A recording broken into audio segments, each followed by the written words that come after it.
time has come. All right, 6 minutes after 11 o'clock. Thank you for tuning in this Valentine's Day. Robin, I am discriminating against men today. Where are you? Where are you again? Oh, jeez. That's good. Not good. I'm discriminating against men. Every lady gets a Valentine today. I saw that. That's really nice of you. That's so generous. Well, thank goodness for the chocolate makers, right? Yeah. All right, we have something really cool. I have a debt that I'll never be able to repay to the folks over at Hospice of Marion County because they took care of my mom and my dad toward the end of both of their lives, and never would have, and I was familiar with what hospice does way before they ever did anything for me personally, directly. But yet the direct experience clearly amplified the appreciation for what is done over at hospice. Karen Haven is here, and Anne Rathbun Favre. I tried to get it right the first time. They're both here, and we're going to talk about Hospice of Marion County, but also about the 14th annual Hospice Trail Ride. It's coming up, I think, a week from tomorrow, and the barbecue and some entertainment and all that stuff. So good morning, Karen, and good morning, Anne. Good morning. Good morning. Make sure I got all your microphones on right. Okay, we had all new stuff. Last time you were here, you weren't here, right? It was at the other place, right? I believe so, yes. Yeah, over at the Cascades. Mm-hmm. Very impressive here. Yeah, well, and the first time I get candy, I'll be back. You picked the right day. Yeah. Well, thank you for coming in, and thank you for what you do. Hospice has been, as I implied in the intro, you made a great contribution to my family, Robin's family as well. Yes. Really. Yeah. Just to hear your story, it just touches my heart, and that's what we're here for. Obviously to take care of our patients, which we do a wonderful job, but the caregiver and the family that's left behind. I think maybe even more so for us. I think maybe more so. Yeah. And I can't tell you how many phone calls I got every day. Yeah. Keeping me up to date on what was happening. And I was here. I mean, I was at my parents' house and yeah. In the hospital. I was everywhere. Yeah. So. And people don't think about that. They just think about the patient, which obviously it is about the patient, but it's tough for the people left behind, and the support that you need, because it's the worst time in your life. When you talk about losing your mom and dad, it's the worst time in your life. Right. And that's when you need support, because you are physically and mentally exhausted. How do you become expert at what you do? This is the thing that's always, I still don't understand it. If I go to school to become a doctor, I learn how to fix people's bodies, but you are fixing people's spirit in a way, or maybe cradling it for a while. I don't know, fixing it. Oh, I love that word. I don't know, but you're doing something that, okay, let me put it another way. If I were sick, I would go to a doctor. I would say, okay, fix this. If my car is broken down, I go to a mechanic, right? If somebody's dying, is there even anything wrong with me? You don't even know there's something wrong with you. And you come and fix something you didn't even know was wrong. Well, yes, that's what we do at hospice. And there's so many different aspects of hospice. I mean, we've been in Marion County for 31 years, and there's a lot of different departments. I don't do clinical. I can't do what our nurses do or what bereavement does. Mm-hmm. Ann and I are in the fundraising end of it to raise money to support hospice in Marion County. But, going back to what you said, that's what our nurses do best. And not every nurse can do that. It's just what you said with doctors and nurses. They're trained to heal people, and your patient gets healthy and they go home and live their life. That's great. But obviously that's not the world that we live in, because right. We're all going to die, and that's why our nurses, we call them the hospice angels, because they're able to handle that with their compassion, and that's what they're trained to do. When you come to hospice in Marion County as a nurse, you go through training that enables you to know what you need to do. Our CNAs to know what you need to do. Our chaplains, we're non-denominational, to know what they need to do. We have medical directors, we have a complete staff, and our bereavement staff, they're trained to know what to do and how to help you. And that's the difference. You know, this is Anne here. I'm relatively new to hospice, and it's a very different viewpoint once you actually get some exposure to families. I had come in, again, thinking that it was all about the patient and that it would be a very sad time, and clearly that's an important component of the process of dying. But there's also beautiful moments of celebration of a life that is passing, people remembering and reflecting on the joy that they've celebrated and their friendships together. And it's a real privilege to participate and to listen to the special gifts. And for me personally, in the short 6 weeks I've been here, it's already changed how I look at my life. You know, every day, every moment is a celebration because you realize what a special gift you have. Wow. So it's reciprocal. You actually get something from it as much as you give. And I just so you know, I mean, I know we're here to talk about the hospice trail ride and the fundraising in general, but I think it's always important to start off with what all that money does. That money helps. Hey, you know how much I paid for you guys? Nothing. You know what? When you guys are selling those Christmas ornaments, what is it? $20? Yes. For our memory tree ornaments. Yes. I mean, that's it. I've given you nothing. I owe you everything. It's unbelievable. So whatever money was spent to do what you did for both of my parents came from somebody else. Well, was that an angel? What happened there? I think so. Hello. See, we talk about the hospice angels in a hospice moment. But, you know, we obviously accept Medicare, Medicaid, private insurance, and there's private pay. So there, obviously nothing's free in the world that we live in, but that's what we accept. And if people don't have Medicare, Medicaid, private insurance, or they can't pay, then it goes on what's called a sliding scale. And mine must have been really steep because you didn't charge me anything. Mm-hmm. Well, your parents are probably covered by Medicare then. Yeah, it could be. Yeah, probably Medicare. We had the phone ring, and I guess they gave up. Okay, do you want to take phone calls? I'll certainly announce that so that I can take calls. If you would like to, I know somebody was waiting, and I apologize for not getting to the call quick enough, but if you want to call back, you're welcome to. It's a huge endeavor to do the fundraising aspect of any organization because you have to do marketing as well, and you have to go face-to-face to people and let them know about your events. How do you decide which events that you're going to create for the upcoming year, and then how do you bring them to fruition? That's a great question. Horses for Hospice, Marion County, the horse capital of the world. Anne is a equestrian. So this is our 14th annual. It was obviously created a long, long time ago, and I guess I parallel it with our patients at hospice. I always say we could have a millionaire in one room and a street person in another room at our hospice houses, which has happened.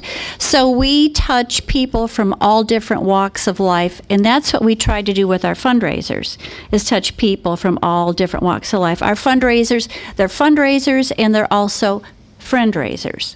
That's also our job, is to get the word out about hospice. So to answer your question, Robin, we're the horse capital of the world. Mm-hmm. So a trail ride is a good fit. And we've had as many as 275 people or horses participate.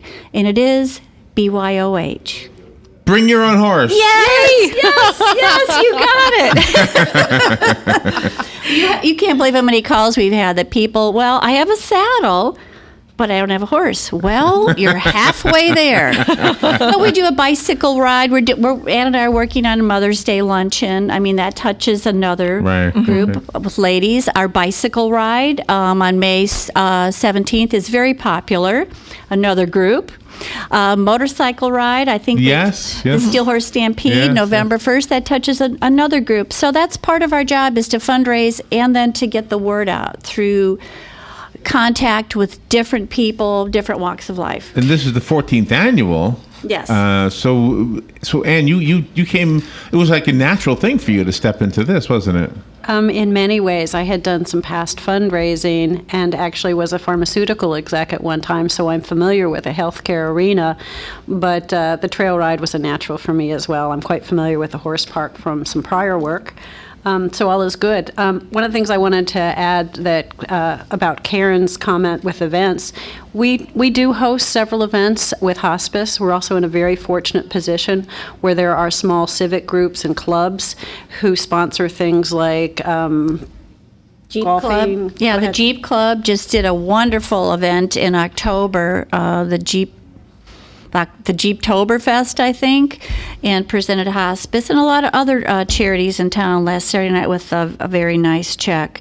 On Top of the World is a great supporter. They just did a walk last Saturday. Oak Run does a walk. So those are outside fundraisers, and we're very lucky that people in the community step up and do a lot of events for us too.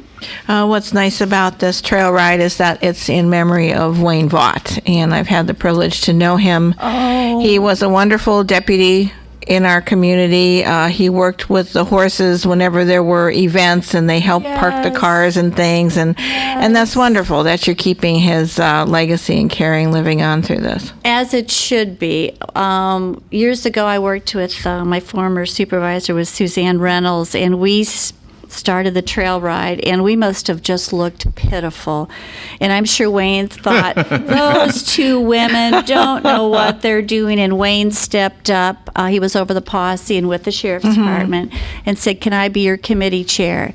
And wow, he made the trail ride what it is today with his expertise. And that touches my heart that you know him, or Yeah. you knew him, because Yeah, he was he's a a great wonderful friend. man. Everybody said Wayne had 3 charities. I think it was Dunkin' Donuts, Hospice in Marion County, and Sonny's Barbecue. Oh no, that's funny. Yeah. You've got that right on the head. Oh, and I didn't even see that it was in memory of Wayne. I just didn't see that part of the postcard here. So the ride is next Saturday, right? Yes, pray for good weather. Cool weather might not be so bad, right? It was. No, actually, the horses like that if it's rained a couple days before, I guess because it keeps the dust down. So Well, and then the cool weather, the horses are always a little more frisky. So let's just say the cooler it is, the more exciting it might get. And you say carriages are included. If you yes, have a carriages carriage. and wagons. People, we encourage that. We always have a couple show up of carriages and wagons. Mm-hmm. Yeah. Again, and that's what's so exciting about the trail ride. It parallels our patients. Like I said, it could be a millionaire, a street person. Yeah. The trail ride's the same thing. I am not a morning person. Ann and I have to be out at the horse park at 6:30 in the morning. But the most exciting part is people are already there waiting with their trailers. Again, it could be the most expensive trailer you've ever seen, or it could be some rusty thing. And the horse, has 3 legs, a half a ear, and they get that horse in the trailer, and they're there to ride for hospice. Again, we've had people ride bareback on Clydesdales. Wow. It's amazing, but again, it does parallel hospice because we don't turn anybody away.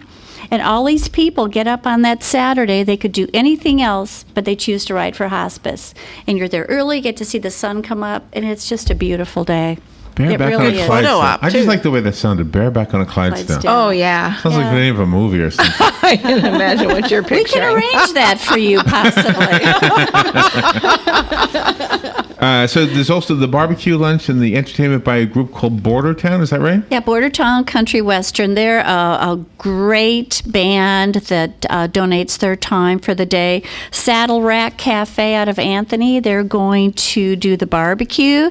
Great group of people, barbecue, and you're outside, and a band, country western band. It's great. And if you don't have a horse, because it is BYOH, you can come get there about 11 o'clock, buy a $10 ticket, bring your little lawn chair, listen to the band, and have a barbecue sandwich. And at the Greenway is where we meet, or that's where the horses meet, or like if all you were doing was for the lunch and the music and all that, where do you go for that? I'm confused here. It is confusing. You go to the horse park, which is on Highway 475. You go in the main entrance. Okay. And you probably, about a quarter mile up, if that much. You go in the horse park, veer to your right, follow the dirt road, and you'll see our big white tent.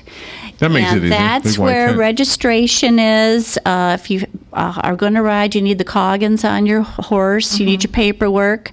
That's where registration is, that's where the parking is. The ride is actually on the greenway, And that's which is connected to the horse park.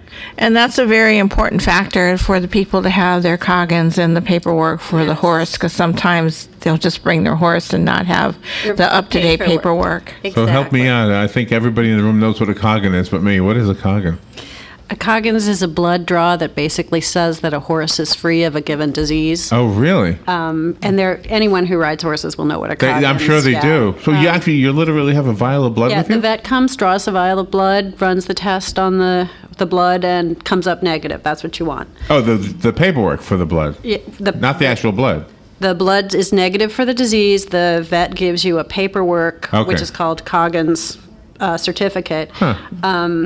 And you're required for interstate transfer, getting in and out of Florida to carry them. Events that are hosted, particularly on state property and well-organized events, will have you Oh, check wow. Coggins. I never knew that.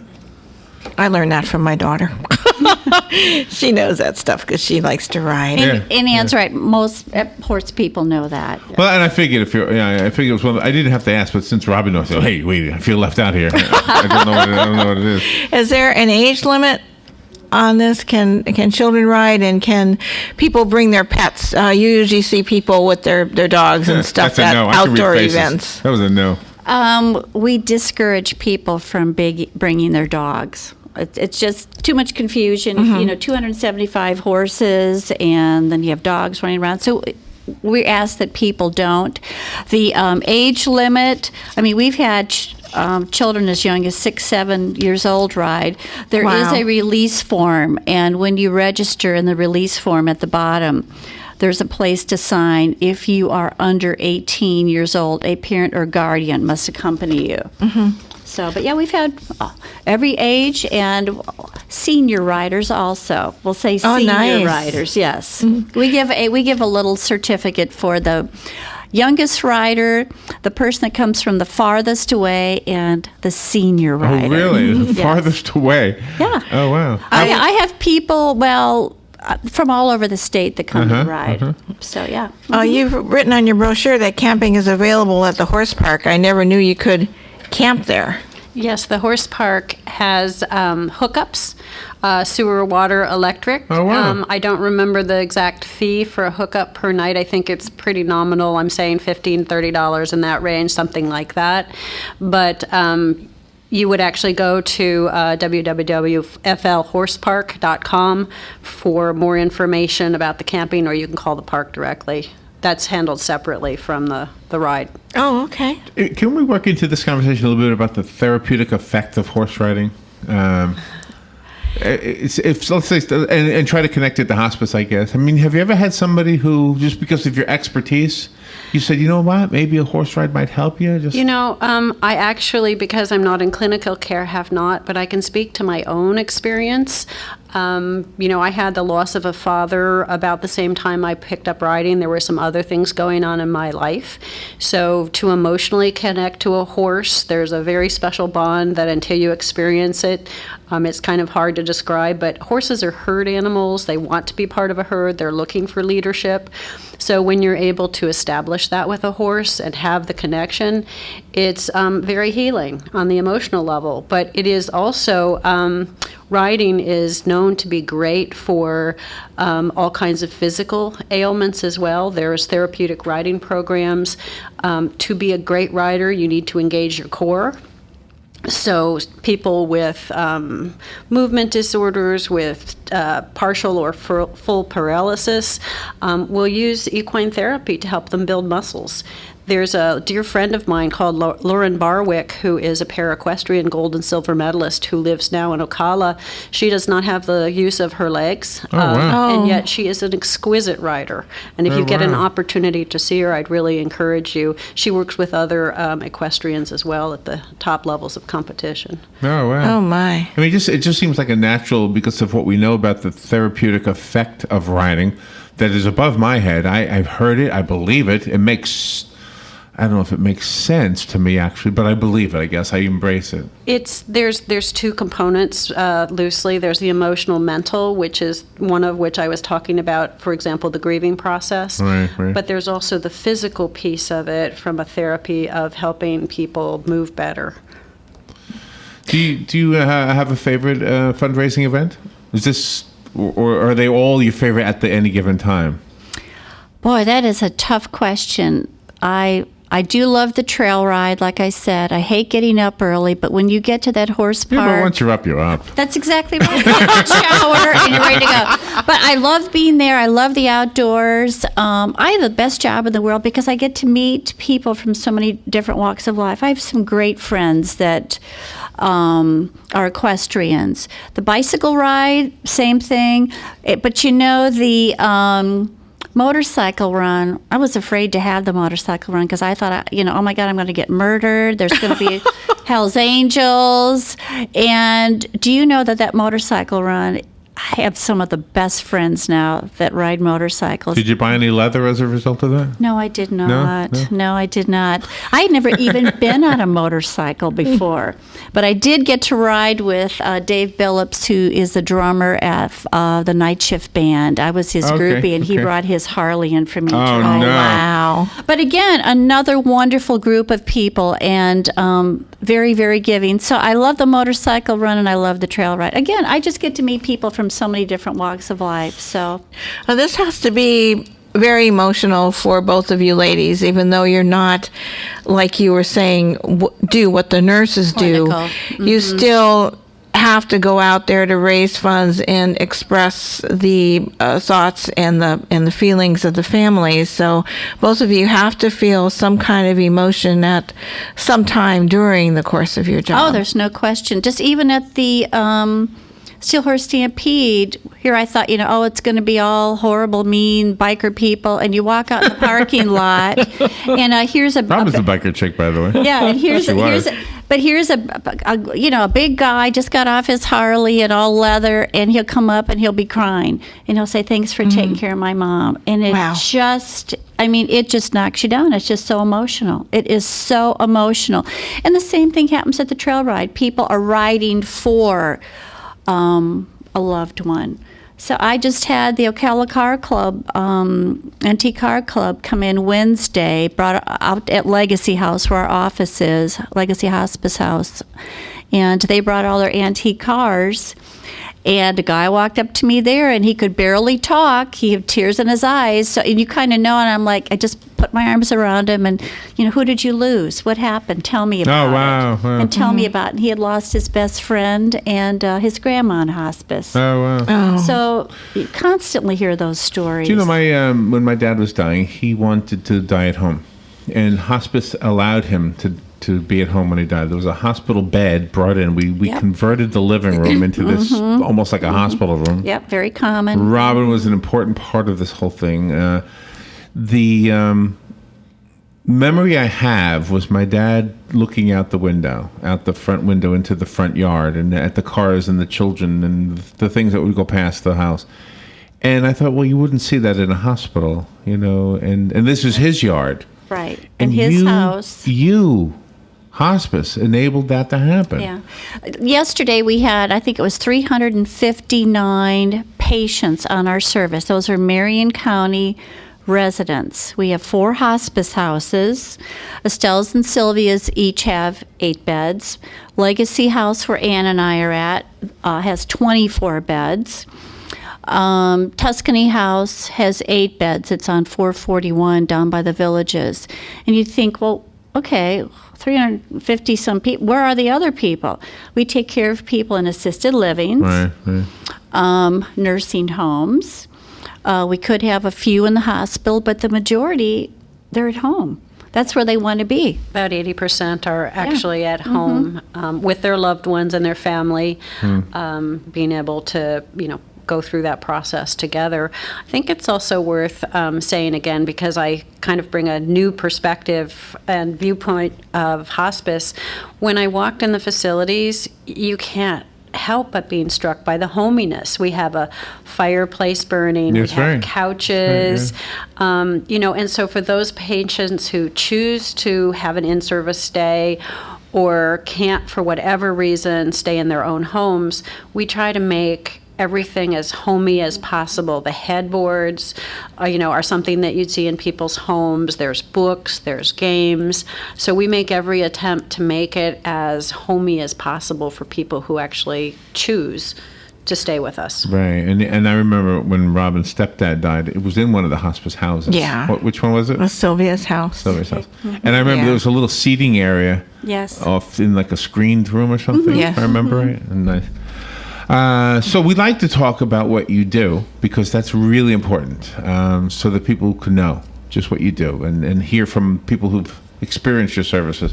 And then we also like to talk about what your message is of the day, which is today about the Horses for Hospice Trail Ride next Saturday. And if you've been listening and you want to participate, what do they do? Call you? They can call us at our office at 352-854-5218. We'll be glad to register them through the phone call. They can go on our hospice website, hospiceofmarion.com, and click on events and then register now, and they can register that way. Or the morning of the event, we will have registration set up at the horse park at 7:30, a little continental breakfast, some coffee and donuts, and they can register that morning. And doesn't country music just go with horses? Don't those two things go together? It seems like it, yes. Yes. So even if you're not a country music fan, it works in that environment, doesn't it? Yeah. And we've been so lucky this year. We have a wonderful silent auction the day of the event also. Everybody's been so generous. I have a list of sponsors here that are sponsoring the ride. And again, it's one of those things you walk into a business and you ask them to donate, and as soon as you say hospice, or if they've had a hospice experience, Then they're on board. and they Yeah. want to tell you their story. They want to tell really? you, just like you Just did. like I did, yeah. They Yeah. want to tell you their story. Yeah. And that really gives people encouragement, because sometimes families hold it in and they don't know how to let it out. And then if they're around other people that have experienced similar, they're more likely to talk about it. And people, although I don't want to talk about hospice, I'm not going to die. Well, it's probably, and people say to me, how can you work for hospice? It's not something people want to talk about it, but it's something we need to talk about. You need to be prepared. That's you right. need to already think about and know what your choices are. Because again, it's the worst time in your life, and you're making decisions when you're exhausted. So if you have the information prior to that, you can make better decisions for yourself or for your family. And like you said, Larry, the ornaments that we sold here in the mall, it's not a huge fundraiser, but we have exposure during the holidays. And I always tell our volunteers that work that table, be prepared, because somebody might walk up and just grab your hand and start crying, because the holidays are a tough time for people. Yeah. And just sit there and listen to their story. They might just need to tell that story that day, and hopefully the next person will buy 2 ornaments. That's or we'll true. tell Larry to go out there and buy some ornaments. That's right. He does every year. That's we right. buy. One of the other messages that's also increasingly important for us to communicate to the community are thanks for their support, but also how incredibly important the support is to continuing to provide the quality service that we do. We have some many underfunded programs, our bereavement program, our teen counseling program. Right. We have a new volunteer program called Transitions that's primarily supported for people who do not yet qualify for the hospice 6-month requirement. So we can't continue to offer these kinds of services and the quality service that we do without your support. And it's so important that people recognize that every dollar that they contribute means a better quality experience for patients and their families. We couldn't do it without the support. Karen Haven, thank you so much for coming in. Good to see you Thank you. again. And Yes. Ann Favre, thanks for coming in. Good to see you again. And everybody who has a horse, take advantage of this. The 14th annual Horses for Hospice Trail Ride, a week from tomorrow. And call us if you need any of that information repeated, or you can look at the video. It should be online by 2 o'clock today. Thank you, ladies. Thank you. Happy Valentine's Day. Yes, thank you for the candy. Thank you for the heart. All right, we'll take a little break. We'll be right back. Habitat for Humanity of Marion County is a ministry dedicated to improving lives by providing affordable and decent housing. Help them help others by visiting the Habitat for Humanity Ocala